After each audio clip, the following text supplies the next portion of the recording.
अस्सलाम वालेकुम। और न्यूज़ के साथ मैं हूं सबा कामरान। खबर शामिल करते हैं। लाहौर से टीएलपी के सरबराह साद रिजवी को कोट लखपत जेल से रिहा कर दिया गया।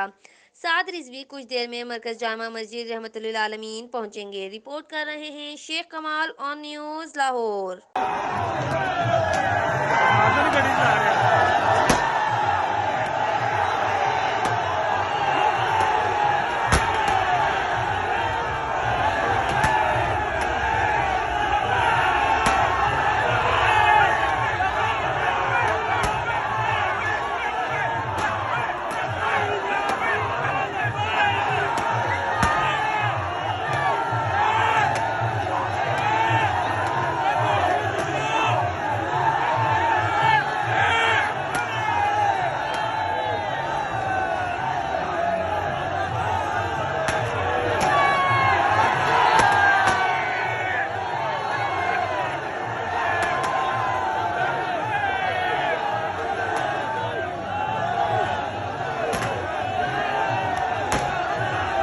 लाइक करें, कमेंट करें, शेयर करें और बेल आइकन को प्रेस करना मत भूलें।